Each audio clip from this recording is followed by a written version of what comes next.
Saudari-saudariku yang saya cintai karena Allah, alhamdulillah ini perdana ya kita masuk dalam kajian kitab. Kitab yang akan kita bahas insyaallah sudah ada di PDF di internet. Kitabnya insyaallah yang akan kita pakai adalah kitab Hilyatul Talibil Ilm. Ini kitab yang sangat bagus ya. Kitab Hilyatul Talibil Ilm ini adalah karya besar dari Syekh Bakr bin Abdullah Abu Zaid.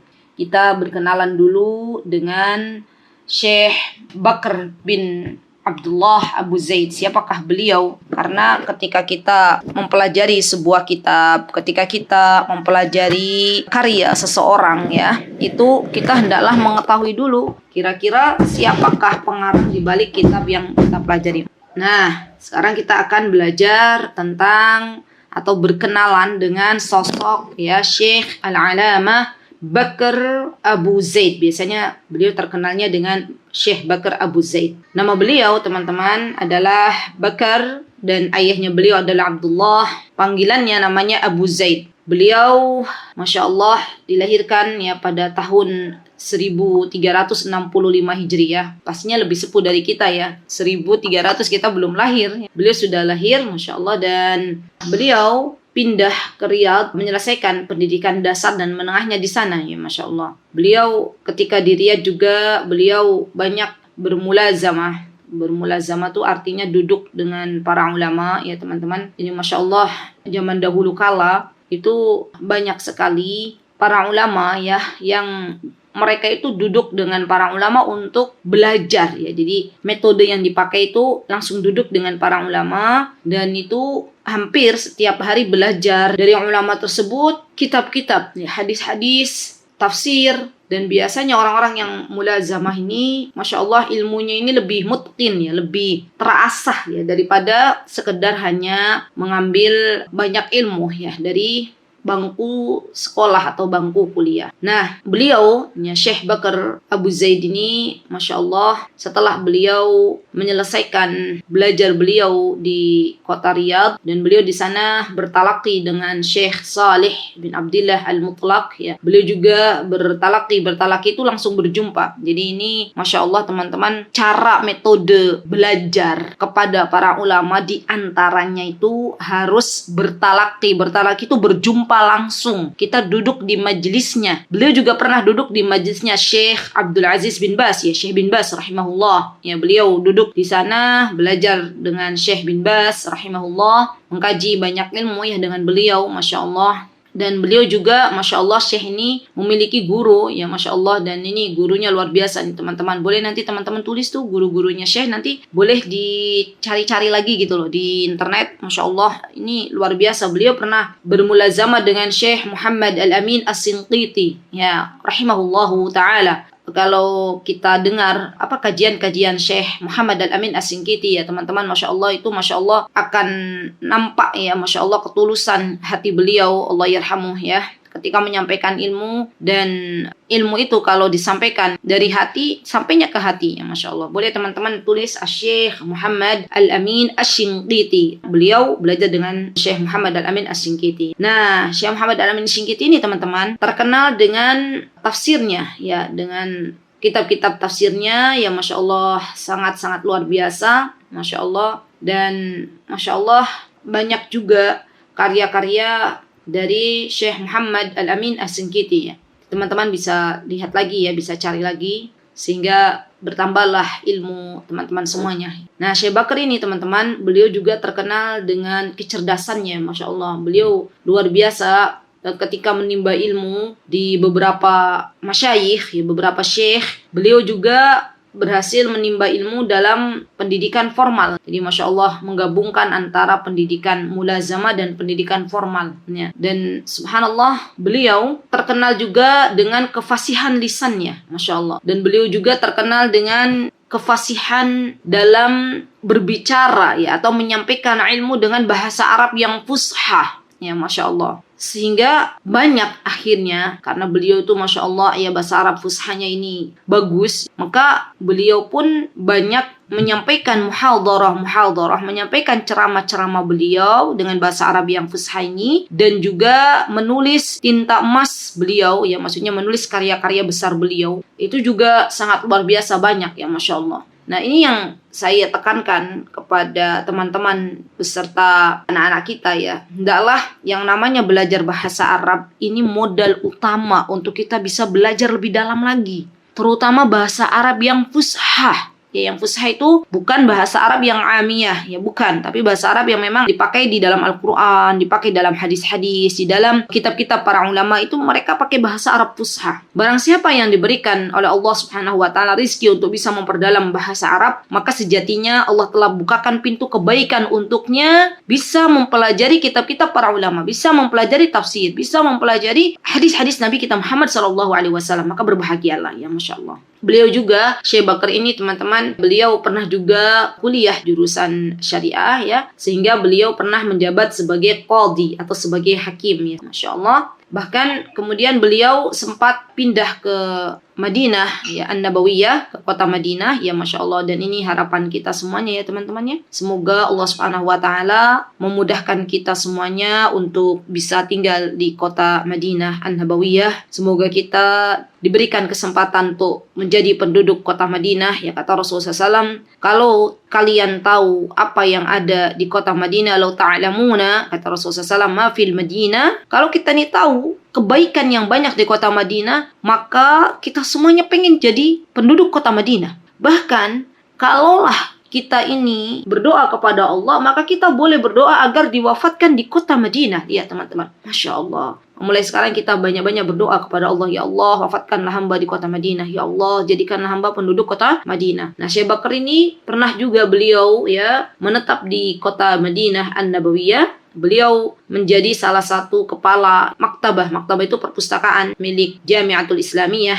milik Universitas Islam Madinah. Karena memang biasanya orang-orang yang diamanahi menjadi kepala-kepala perpustakaan ini adalah orang-orang yang sangat gemar membaca ya. Termasuk diantaranya Syekh Bakar ini, Masya Allah, beliau sangat-sangat gemar membaca kitab-kitab ulama ya Masya Allah. Kita tahu juga ada Syekh Albani rahimahullah yang beliau tuh punya kegemaran membaca ya, sampai-sampai awalnya memegang kunci perpustakaan di tempat Syekh Albani itu karena tahu Syekh Albani itu kalau baca lama sekali, sampai akhirnya menyerahkan kuncinya kepada Syekh Albani. Ya Syekh nih, saya serahkan aja kuncinya kepada engkau ya Masya Allah. Dan subhanallah teman-teman, kami pun, saya dan suami itu pernah melihat waktu kami di Yaman tuh ada Masya Allah Tabarakallah Rahman, seseorang yang Allah yahfadhu, beliau masih hidup ya, kalau di perpustakaan tuh lama sekali Masya Allah, baca sampai lezat tuh rasanya. Mungkin rasa laparnya bisa hilang dengan membaca ya Masya Allah. Berjam-jam berkutat di kitab-kitab membaca ya. Dan Masya Allah, orang-orang kalau biasanya kalau yang memiliki hobi membaca itu biasanya bisa atau banyak sekali menghasilkan karya-karya ilmiah ya Masya Allah, Masya Allah. Dan Masya Allah teman-teman, ini Syekh Bakar Abu Zaid juga, beliau samping pernah tinggal di kota Riyadh, pernah juga tinggal di kota Madinah, beliau juga pernah tinggal di kota Makkah. Beliau pernah tinggal di kota Makkah, Masya Allah, di Masjidil Haram ya. Beliau juga pernah di sana menimba ilmu, Masya Allah ya. Jadi ini sebuah rizki dari Allah ya, ketika kita itu bisa belajar langsung dari para ulama Makkah, dari para ulama Madinah ya Masya Allah. Kalaupun kita teman-teman ketinggalan, belum bisa belajar di sana, minimal kita bisa mendoakan anak-anak kita. Bisa mendoakan anak-anak kita, semoga anak-anak kita Allah dekatkan dengan para ulama. Ya terutama ulama-ulama yang ada di kota Makkatul Mukarramah. Ulama-ulama yang ada di kota Madinah An-Nabawiyah. Ya Masya Allah. Rasanya sebuah kebahagiaan ya ketika orang tua mendapatkan rizki ya, anak-anaknya bisa belajar di sana ya Masya Allah. Dan tidak ada yang tidak mungkin bagi Allah ketika kita terus memohon dan meminta agar anak-anak kita itu diberikan kesempatan untuk bisa belajar di sana ya Masya Allah. Maka hendaklah kita sebagai orang tua memperbanyak berdoa kepada Allah Azza wa Jalla agar anak-anak kita bisa belajar di sana ya Masya Allah. Nah teman-teman yang dimuliakan oleh Allah Subhanahu wa ta'ala, Syekh Bakar juga ketika beliau pernah tinggal di kota Madinah, pernah tinggal di kota Makkah, pernah juga tinggal di kota Riyadh. Beliau juga seringkali nih mengadakan diskusi-diskusi ilmiah. Nah ini juga hobinya para ulama. Jadi obrolannya tuh bukan masalah dunia saja ya, bukan. Biasanya kan kalau emak-emak, ibu-ibu kan obrolan tuh kalau misalnya pas lagi diskusi tuh ya obrolan bagaimana pendidikan anak-anak, bagaimana masalah-masalah dunia lah ya. Subhanallah, para syekh itu kalau lagi berdiskusi, mereka itu saling membagi ilmu ya, Masya Allah. Beliau, Syekh Bakar ini juga hobi, beliau berdiskusi dengan para ulama-ulama di dunia ya. Beliau biasa berdiskusi dengan ulama dari Afrika, beliau juga senang berdiskusi dengan ulama India, ulama Syam, ulama Maroko ya, dan berbagai macam ulama yang ada di dunia ini ya, Masya Allah. Jadi subhanallah, karena terkadang ya dengan diskusi itu kita bisa bertambah ilmu kita ya. Dengan diskusi yang tadinya kita tidak tahu, akhirnya kita bisa belajar ya, Masya Allah. Baik, jadi teman-teman, ini Syekh ini Masya Allah, beliau tuh punya hobi berdiskusi ya, Masya Allah. Dan ini yang harus kita miliki sebagai para thalibul ilm. Ketika kita belajar, maka ada kalanya kita itu membuka ruang diskusi. Karena dengan diskusi itu, kita akhirnya bisa mendapatkan ilmu-ilmu baru ya, Masya Allah. Dan Syekh ini, teman-teman, saking cintanya kepada ilmu ya, beliau sudah menjadi seorang mufti, beliau sudah menjadi seorang qadhi, beliau juga kuliah lagi ya, Masya Allah. Sampai beliau itu sudah selesai S1, beliau ambil lagi magister ya, ambil lagi S2, kemudian beliau juga berhasil meraih gelar doktor ya, Masya Allah. S3-nya ya beliau ambil ya, Masya Allah, karena saking cintanya beliau di ilmu pengetahuan ya, Masya Allah. Bahkan beliau nih, Syekh Bakar ini teman-teman, beliau juga sempat mengajar di Masjid Nabawi ya Rabb. Semoga anak-anak kita Allah berikan kesempatan untuk bisa mengajar di Masjid Nabawi, karena ini adalah sebuah kemuliaan ya yang Allah berikan. Allah pilih hamba-hambanya dari hamba-hamba Allah ya, orang-orang yang mengajar di Masjid Nabawi. Dan ini bukan tidak mungkin ya bagi anak-anak kita, ketika Allah Subhanahu wa taala mengizinkan anak-anak kita untuk menjadi pengajar-pengajar di sana, maka kita sebagai ibu terutama yang doa kita itu mustajab, sering-sering minta nih kepada Allah, ya Allah jadikanlah anak-anakku kelak anak-anak yang menjadi pengajar di Masjid Nabawi ya, Masya Allah. Nah, Syekh Bakar ini beliau mengajar di Masjid Nabawi teman-teman hingga tahun 1400 Hijriah. Bahkan beliau juga pernah ya menjadi seorang imam di Masjid Nabawi ya, dan seorang khatib di Masjid Nabawi ya, Masya Allah. Beliau juga Masya Allah ya, di samping menjadi seorang dewan fatwa ya, yang mana kalau kita tahu mufti-mufti ulama besar di kerajaan Arab Saudi itu bukan sembarang orang ya, Masya Allah, itu sudah pilihan ya, Masya Allah. Dan beliau Masya Allah terpilih sebagai ketuanya ya, Masya Allah, Masya Allah. Nah, dari sekian banyak ya, Masya Allah, tugas amanah yang diembankan kepada Syekh Bakar, tak lupa beliau juga Masya Allah telah menelurkan banyak sekali karya ilmiah nih teman-teman ya Rabb. Ya, di antaranya adalah kitab yang nanti insya Allah akan kita pelajari, yaitu kitab Hilyah Thalibil Ilm ya. Itu adab-adab tentang bagaimana seorang pelajar dalam mencari ilmu. Kemudian beliau juga pernah membuat ya sebuah kitab Fiqh An-Nawazil. Beliau juga punya kitab Tabaqat An-Nasibin. Beliau juga punya kitab ya Tasmi' Al-Maulud. Beliau juga punya kitab Hukum Al-Intima'. Beliau juga punya kitab ya Bida'il Qura, Adhkar Tarafatin Nahar ya, Adabul Hatif, dan masih banyak lagi. Sampai Syekh Bakar ini ya pernah mendapatkan penghargaan dari kerajaan Saudi, termasuk ulama yang banyak menorehkan tinta-tinta emasnya ya, Masya Allah. Jadi beliau itu termasuk orang yang Masya Allah banyak sekali karya ilmiahnya ya, Masya Allah. Subhanallah ya teman-teman, ini luar biasa ya, orang-orang yang meninggalkan jejak-jejak kebaikan, jejak-jejak karya ilmiah ya di kehidupan dunia ini. Sungguh ini menjadi rizki tersendiri. Bayangkan teman-teman, sekarang Syekh Bakar ya, Masya Allah, sudah tidak ada lagi di dunia, tapi kitabnya ya, karya ilmiahnya dibaca nih oleh kita, maka beliau dapat pahalanya, Masya Allah. Begitulah sosok-sosok orang-orang yang meninggalkan jejak-jejak kebaikan, jejak-jejak ilmiah, karya ilmiah yang beliau tinggalkan sebelum meninggalkan dunia yang fana ini. Walaupun badannya sudah tidak lagi bisa beribadah, walaupun jasadnya sudah tidak lagi bisa beramal saleh,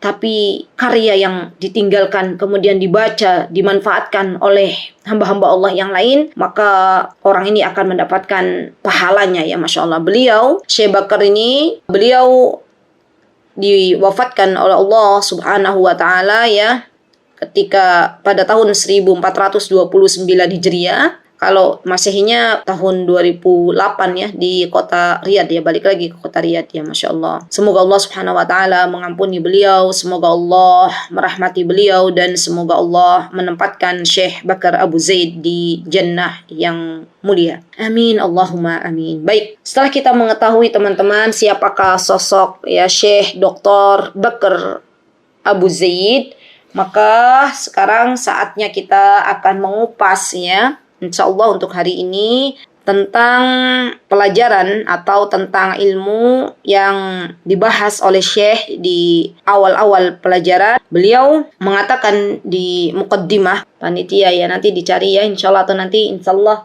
saya minta admin Mutiara Hikmah untuk mengirimkan PDF-nya kepada teman-teman ya, karena paling bagus itu kalau memang ada edisi bahasa Arabnya, kita pakai langsung kitabnya. Ya tidak apa-apa untuk hari ini. Insya Allah saya akan bacakan saja ya insya Allah. Syekh mengatakan di dalam muqaddimah kitab Hilyah Talibul Ilm, beliau mengatakan fa'uqayyidu ma'alima hadhil hilyatil mubarakah.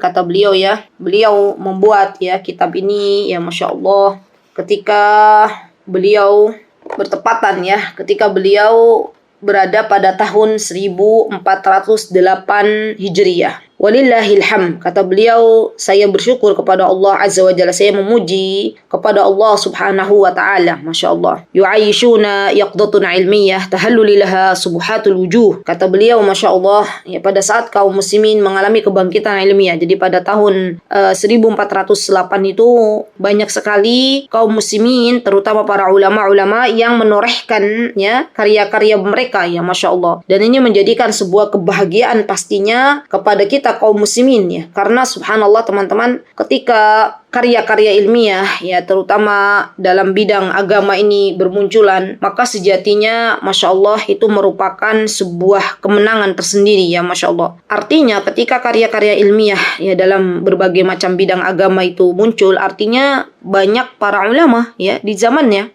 Dan ketahuilah wahai saudariku, sesungguhnya ketika para ulama itu diwafatkan, artinya ilmu telah dicabut oleh Allah Subhanahu wa Ta'ala. Kemudian beliau ya dari muqaddimah, setelah beliau menuliskan ya muqaddimahnya, ada yang saya garis bawahi ya. Kata beliau, ya ini insya Allah mudah-mudahan menjadi bekal untuk kita semuanya, yang beliau tuliskan di muqaddimah beliau ya Masya Allah. Dan ini menjadi bekal juga pastinya untuk diri saya terlebih dahulu ya teman-teman. Masya Allah, kata beliau, ilmu itu merupakan mutiara paling berharga ya Masya Allah. Jadi ilmu yang Allah berikan kepada kita ini adalah mutiara yang tidak akan bisa dibeli dengan uang sekalipun ya Masya Allah. Ya karena kita tahu yang namanya ilmu syar'i ya, ini adalah pemberian dari Allah Subhanahu wa Ta'ala. Dan tidak bisa kita mendapatkannya kecuali kita meminta kepada Allah Subhanahu wa Ta'ala ya Masya Allah. Kemudian beliau mengatakan bahwasanya ilmu yang merupakan mutiara paling berharga ini ya tidak akan mungkin dicapai kecuali kita harus berhias dengan adab-adab ya, adab-adab yang telah disampaikan oleh para ulama. Orang kalau pengen berilmu, ya gampangnya begini, orang kalau mau berilmu maka dia harus beradab. Karena yang namanya adab ini lebih dahulu kita pelajari daripada ilmunya itu sendiri teman-teman. Orang kalau punya ilmu dia beradab, maka merupakan sebuah kebahagiaan tersendiri. Banyak orang-orang berilmu itu kalau nggak beradab ya, ilmunya akhirnya dipakai untuk mencari dunia, ilmunya dipakai untuk saling berdebat, ilmunya hanya untuk menjadikan dia semakin sombong ya Masya Allah.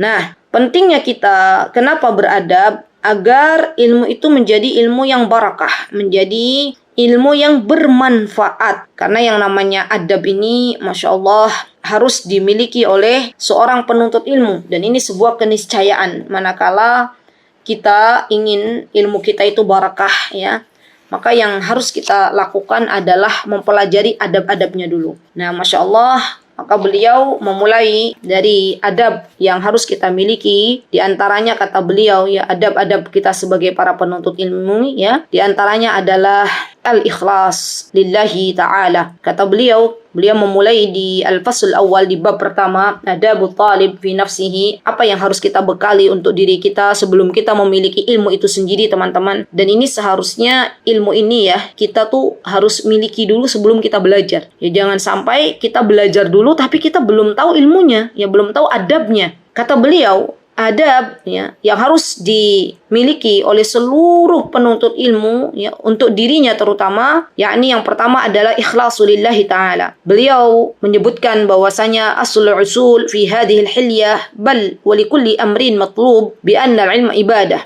Kata beliau, ketahuilah bahwasanya ilmu itu adalah ibadah. Bahkan qala ba'dul ulama, sebagian ulama mengatakan al-ilmu salatus sirri wa ibadatul qalbi. Ilmu itu adalah salat rahasia. Maksudnya bukan salat yang 5 waktu ya. Yang dimaksud dengan salat rahasia itu maksudnya ibadah yang bisa kita rahasiakan kan. Kalau kita nggak bilang ke orang-orang ya, saya itu berilmu, orang kan nggak tahu, ya kan?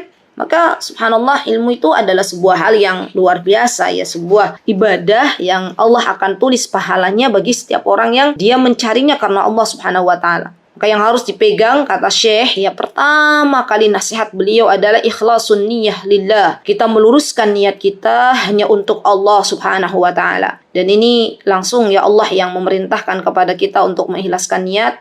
Kata Allah subhanahu wa ta'ala, a'udzubillahi minasyaitonir rajim, wa ma umiru illa liya'budullaha mukhlishina lahuddin hunafa'a wa yuqimus shalah. Ya, dalam surah Al-Bayyinah, nanti teman-teman bisa buka lagi nih. Ini merupakan dalil ya, merupakan bukti bahwasanya ketika Allah memerintahkan kepada kita untuk beribadah kepada Allah, maka Allah pun meminta kepada kita untuk memurnikan ketaatan kita hanya untuk Allah, bukan untuk yang lainnya, bukan untuk mencari pujian-pujian hamba-hamba Allah yang lain, bukan pula agar kita itu terkenal menjadi seorang yang berilmu ya. Jadi tujuan kita menuntut ilmu itu, teman-teman, bukan agar kita itu dapat menjadi orang yang terkenal, bukan pula kita ingin ya dengan ilmu itu akhirnya mendapatkan jabatan atau mendapatkan ambisi-ambisi dari dunia misalnya ya.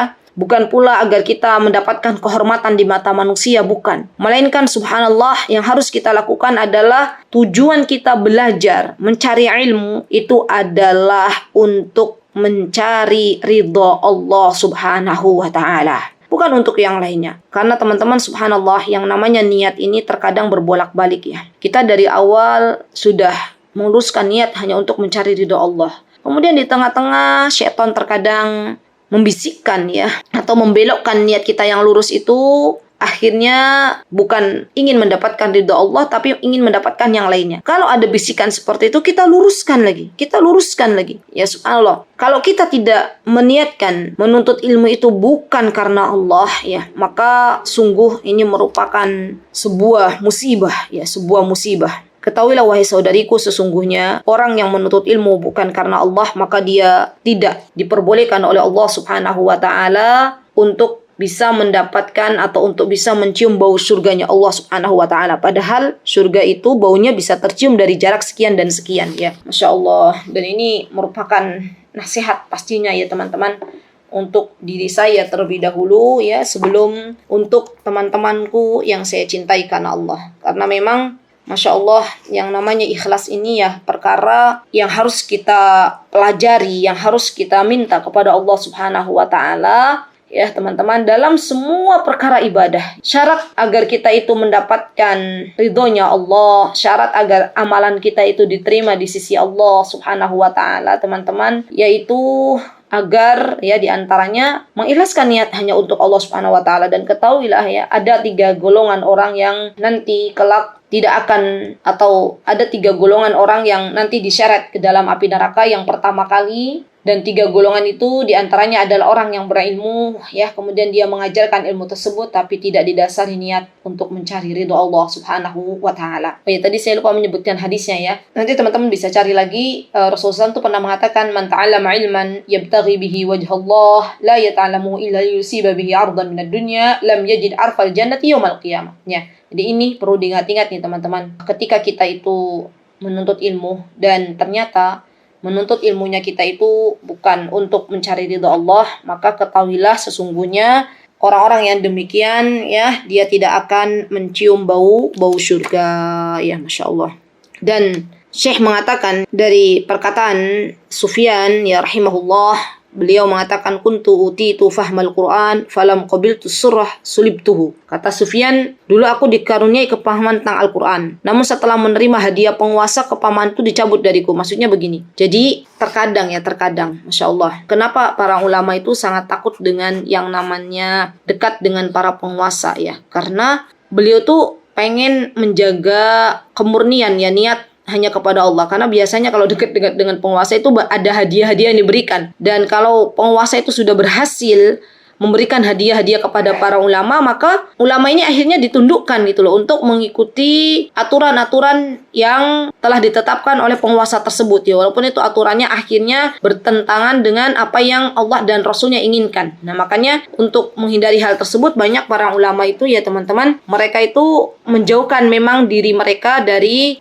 para penguasa ya subhanallah. Dan para ulama juga sangat-sangat takut nih teman-teman dengan yang namanya popularitas ya, Masya Allah. Kalau dulu mereka takut dengan popularitas ya, kalau zaman sekarang beda lagi. Para penuntut ilmu itu berlomba-lomba justru ya mencari popularitas ya. Hasbunallah wa ni'mal wakil, Allahul musta'an ya. Semoga kita dijauhkan sejauh-jauhnya oleh Allah Subhanahu wa taala dengan niat yang tidak baik ya, hanya mencari sebuah popularitas. Karena pastinya teman-teman ya, kalau niatnya sudah rusak ya, kita pengen terkenal, kita pengen menonjol ya, kita pengen disebut sebagai orang yang berilmu ya, maka ini termasuk dari penghalang-penghalang kita untuk mendapatkan ilmu yang bermanfaat. Jadi jangan sampai sifat-sifat demikian yang akhirnya Allah tidak memberikan ilmu kepada diri kita masing-masing ya, Masya Allah. Bahkan dikatakan ya oleh Sufyan Ats-Tsauri, ini menjadi sebuah pengingat untuk diri saya. Kata beliau, ma'alajtu syai'an ashadda alayya min niyati. Aku tidak pernah memperbaiki sesuatu yang lebih berat, kata beliau, yang lebih sulit ya, kata beliau, daripada memperbaiki niatku ya, Masya Allah. Jadi teman-teman, dari awal tuh ya, subhanallah, kita tanya diri kita masing-masing, untuk apa sih saya belajar? Ya, itu harus kita tanya. Dan demi Allah, yang tahu niat kita itu ikhlas atau tidak hanyalah kita dengan Allah Subhanahu wa ta'ala. Orang lain tidak akan tahu.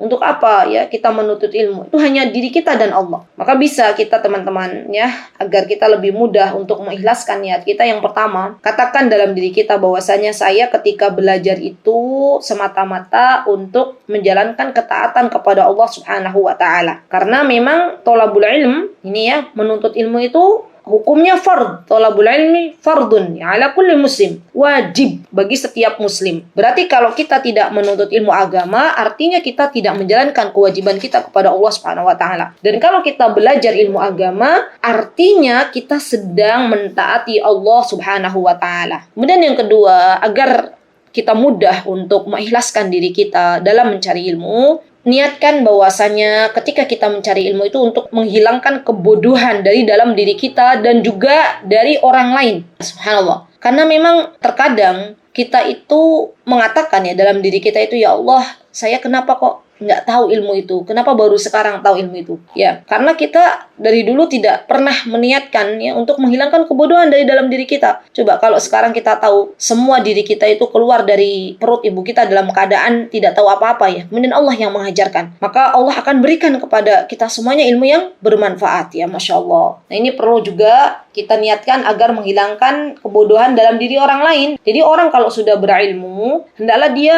coba untuk memberikan ilmu tersebut kepada orang lain, dan jangan pernah takut membagi ilmu kita kepada orang lain. Ini senantiasa saya terus ya mengajak teman-teman, jangan pernah takut membagikan ilmu kita untuk orang lain. Karena sejatinya teman-teman, ketika kita itu membagikan ilmu kepada orang lain, maka Allah akan kasih kepada kita ilmu yang lebih banyak. Allah akan kasih kepada kita guru-guru terbaik ya, Masya Allah. Dan kalau seandainya nih ada orang datang ke teman-temannya pengen belajar, teman-teman punya waktu untuk bisa mengajar, maka teman-teman jangan sampai akhirnya ikut dalam bisikan setan. Terkadang setan tuh membisikkan begini loh, nah kamu itu kan baru punya ilmu sedikit saja, masa mau ngajar gitu ya. Dan ada beberapa akhwat itu yang curhat ke saya ya, subhanallah setelah dia berilmu, Allah berikan tuh kesempatan diuji dia ya untuk didatangkan ya para pelajar yang masih pemula itu kepadanya ya, dan minta untuk diajarkan misalnya Al-Quran ya, alif bata. Nah Allah tuh pengen lihat kira-kira kita tuh mau nggak ngajarin lagi. Masya Allah, kalau kita mau ngajarin lagi walaupun itu hanya mengajarkan ilmu alif bata, maka Allah akan kasih kepadanya, atau Allah akan kasih kepada orang yang menyebarkan ilmu ini, baik itu ilmu Al-Quran ataupun ilmu agama yang lain, dengan yang lebih banyak lagi. Masya Allah ya. Kemudian di antara niat kita teman-teman, agar kita itu bisa mengikhlaskan niat kita hanya untuk Allah Subhanahu wa ta'ala, di antaranya adalah untuk membela syariatnya Allah Subhanahu wa ta'ala. Ya, jadi mencari ilmu itu diniatkan untuk membela syariatnya Allah, karena subhanallah kita akan tahu ini adalah sebuah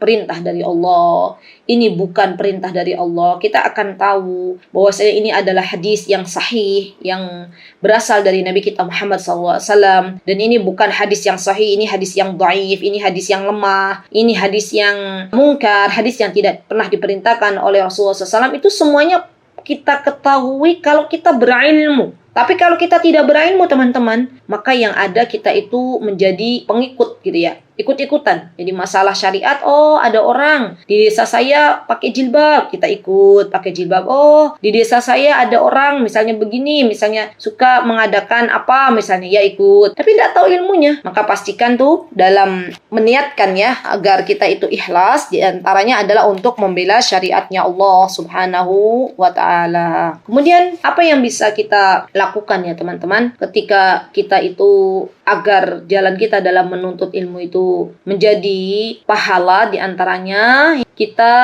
banyak-banyak memohon kepada Allah Subhanahu wa ta'ala agar dikaruniakan keikhlasan dalam semua amal kita ya. Kita banyak-banyak memohon kepada Allah agar dijauhkan dari yang namanya menyekutukan Allah. Ada doa yang sangat bagus yang bisa teman-teman minta kepada Allah dengan sebuah doa, Allahumma inna na'udzubika min an nusyrika bika wa nahnu na'lam wa nastaghfiruka lima la na'lam. Ya Masya Allah, ini doa apabila kita ingin Allah menganugerahkan kepada kita keikhlasan dalam hati kita. Doa agar kita dijauhkan dari menyekutukan Allah Subhanahu wa ta'ala. Doa agar kita dijauhkan dari yang namanya ria ya, karena ria ini adalah senjatanya syaitan. Ria itu ingin dilihat oleh orang lain. Jadi apa yang kita kerjakan dari menuntut ilmu itu agar orang lain lihat ya. Nah ini juga menjadi senjatanya syaitan ya dalam menghalangi manusia untuk bisa mendapatkan ridha Allah Subhanahu wa ta'ala ya. Nah teman-teman yang dimuliakan oleh Allah Subhanahu wa ta'ala, ada sebuah nasihat ya yang dikatakan oleh Imam Ibnul Jauzi rahimahullah ya. Beliau menasihatkan diri kita, dan ini adalah nasihat yang luar biasa, yang sangat berharga. Kata beliau itu,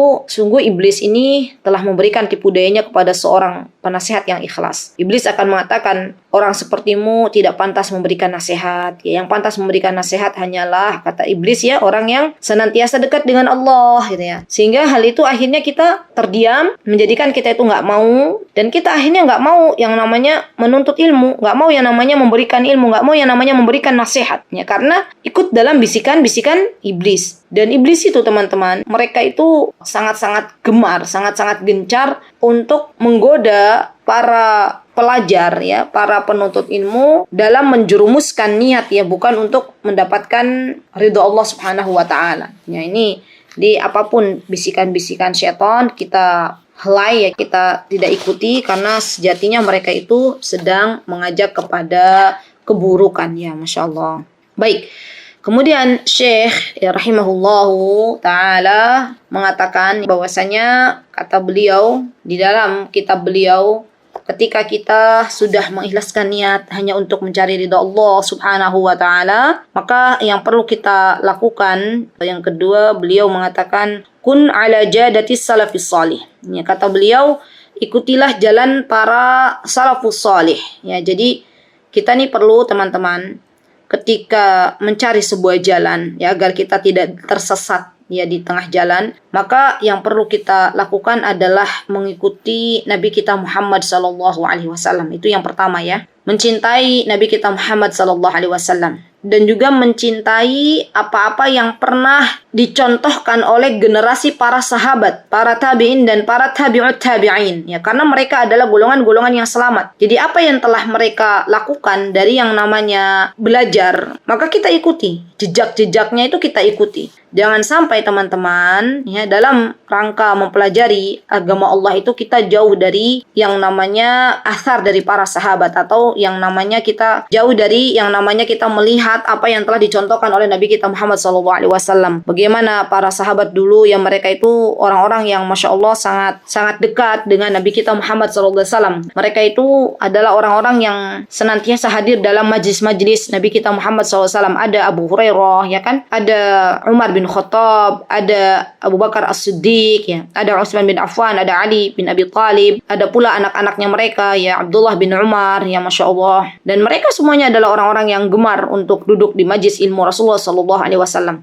Maka ketika kita tahu bahwasanya generasi mereka adalah generasi yang terbaik, jadikanlah jalan kita adalah jalan mengikuti generasi-generasi pertama, ya, Masya Allah. Nah, teman-teman yang dimuliakan oleh Allah Subhanahu wa Ta'ala, kemudian setelah kita tahu apa yang harus kita lakukan, dan teman-teman sebenarnya ada buku juga yang sangat bagus. Nanti teman-teman bisa lihat ya, itu buku tentang apa yang harus kita pelajari pertama kali dalam menuntut ilmu. Itu ada bukunya Syekh Utsaimin. Beliau tuh punya buku yang luar biasa menurut saya ya. Di situ tuh lengkap bukunya beliau. Bagaimana mengajarkan kita sebenarnya dalam mencari ilmu itu yang harus kita lakukan, prosesnya seperti apa ya. Nama bukunya beliau tuh Kitabul Ilm. Ya, Kitabul Ilm itu karangan beliau Syekh Muhammad Shalih Al-Utsaimin.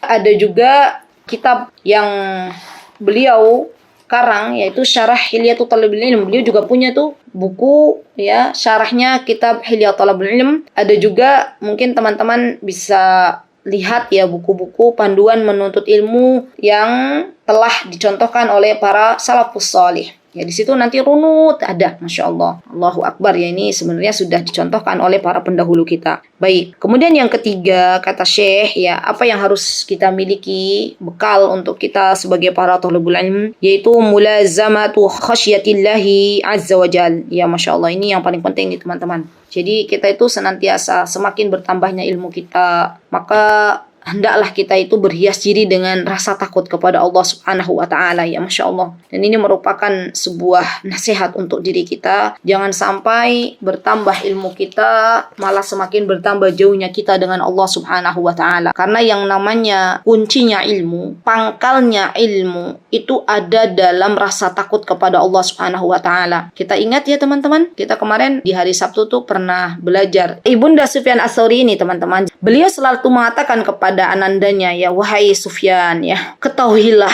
ketika engkau menuntut ilmu dan ilmu itu semakin menjadikan engkau bertambah rasa takutnya kepada Allah, maka teruskan. Tapi kalau ilmu itu tidak menjadikan akhirnya engkau takut kepada Allah, kata ibunya ya, maka artinya ilmu itu akan membahayakan dirimu, maka hentikan. Ya Masya Allah. Jadi ini benar-benar ya, para ulama zaman dulu tuh benar-benar menjadikan rasa takut kepada Allah itu, baik dalam keadaan sendiri maupun di hadapan orang banyak, menjadi barometer mereka akan melanjutkan atau tidaknya dalam menuntut ilmu. Ya Masya Allah. Karena subhanallah, Allah Azza wa Jalla menyebutkan yang namanya ulama itu adalah orang-orang yang takut kepada Allah Subhanahu wa Ta'ala. Ya Masya Allah. Jadi tidaklah orang itu disebut sebagai ulama kecuali apabila dia mengamalkan ilmunya, apabila dia bertambah rasa takutnya kepada Allah Subhanahu wa Ta'ala. Ya Masya Allah. Dan menjadi sebuah nasihat untuk diri kita masing-masing ya teman-teman. Yuk kita jawab ya. Kita bicara lagi dengan hati kita terdalam ya. Kira-kira selama ini saya menuntut ilmu, datang di berbagai majelis ilmu ya, datang di berbagai ruangan Zoom untuk belajar, itu apakah selama ini menjadikan diri saya lebih baik di hadapan Allah, atau justru menjadikan kita wala'iyadzubillah bertambah sombong ya, justru akhirnya menjadikan diri kita meremehkan orang lain misalnya, na'udzubillah ya. Maka kalau demikian halnya, maka hentikan sejenak dulu dari yang namanya menuntut ilmu. Kita mohon dulu kepada Allah agar dijauhkan dari ilmu yang tidak bermanfaat dengan doa Nabi kita Muhammad SAW ya, bagus doanya, Allahumma inna na'udzubika min ilmin la yanfa' ya, wa min qalbin la yakhsha', wa min du'ain la yusma', wa min nafsin la tashba'. Kita mohon kepada Allah dengan 4 perkara, berlindung kepada Allah dari ilmu yang tidak bermanfaat. Artinya kalau ilmunya nggak bermanfaat, ya artinya dia tidak lagi takut kepada Allah. Kita berlindung kepada Allah dari jiwa yang nggak pernah kenyang. Kita berlindung kepada Allah dari doa yang tidak pernah diijabah oleh Allah Subhanahu wa taala, min du'ain la yusma'. Tidak pernah didengar oleh Allah Subhanahu wa taala. Dan yang keempat, kita berlindung kepada Allah Azza wa Jalla dari hati yang tidak pernah khusyuk kepada Allah Subhanahu wa taala, yang tidak pernah takut kepada Allah Subhanahu wa taala. Ini doanya Nabi kita Muhammad sallallahu alaihi wasallam. Maka senantiasa mari kita jadikan ilmu yang kita cari itu menjadi sebuah ilmu yang menjadikan kita semakin takut kepada Allah Subhanahu wa taala. Begitu pula boleh kita nasihatkan kepada anak-anak kita, ya kalau anak-anaknya sudah rajin menuntut ilmu, maka kita katakan kepada anak-anak kita, "Nak, ya, ibu mau ilmu yang kau cari itu semakin menjadikan engkau baik di mata Allah Subhanahu wa taala, semakin menjadikan ibadahmu lebih baik lagi di hadapan Allah Subhanahu wa taala, semakin menjadikan engkau lebih tawadhu lagi, lebih rendah hati lagi ya di hadapan Allah Subhanahu wa taala. Karena ini merupakan kebaikan yang luar biasa. Jika Allah telah memberikan ini kepada hambanya, maka ini merupakan sebuah kebaikan yang Allah berikan. Dan subhanallah teman-teman, banyak sekali anak-anak kita zaman sekarang semakin bertambah ilmu mereka, justru semakin menjauhkan mereka dari Allah Subhanahu wa taala. Justru semakin mereka melalaikannya ibadah kepada Allah Subhanahu wa taala. Kalau demikian halnya, ya semakin bertambahnya ilmu anak-anak kita tapi justru malah semakin jauh dengan Allah, maka hentikan sejenak dari mencari ilmu dan kembalikan lagi dengan adab-adab yang Allah dan Rasulnya telah beritahukan kepada kita semuanya. Baik, alhamdulillah, insyaallah kita ambil ya hari ini 3 poin dulu. Yang paling penting itu adalah diamalkan ya. Dan PR-nya untuk kita setelah kajian ini ya, tanya diri kita masing-masing ya, untuk apa saya belajar? Sudahkah kita ketika belajar itu mengikuti jalan para generasi-generasi pertama? Dan sudahkah ilmu yang kita lakukan menjadi semakin kita merasa takut kepada Allah Subhanahu wa taala dan tidak merendahkan orang lain yang belum berilmu? Itu dulu, 3 ini diendapkan dulu ya. Dan ini saya sebenarnya sangat suka kalau misalnya yang namanya belajar itu pelan-pelan, tapi kita ya dapat intisarinya, dapat prioritasnya ya. Karena kalau kita belajar banyak, tapi itu justru akan menjauhkan kita dari Allah, ya maka ilmu itu akan sia-sia begitu saja. Baik, itu yang bisa saya sampaikan. Mudah-mudahan apa yang kita dapatkan di hari ini menjadi ilmu yang bermanfaat, dan mudah-mudahan Allah meridhai kita semuanya, memasukkan kita ke dalam syurga Firdaus tertinggi. Kesempurnaan hanya milik Allah Subhanahu wa taala, dan pastinya kekurangan milik saya pribadi. Saya mohon maaf yang sebesar-besarnya. Aqulu qauli hadza wastaghfirullah li wa lakum wa akhiru da'wana alhamdulillah Rabbil alamin. Assalamualaikum warahmatullahi wabarakatuh.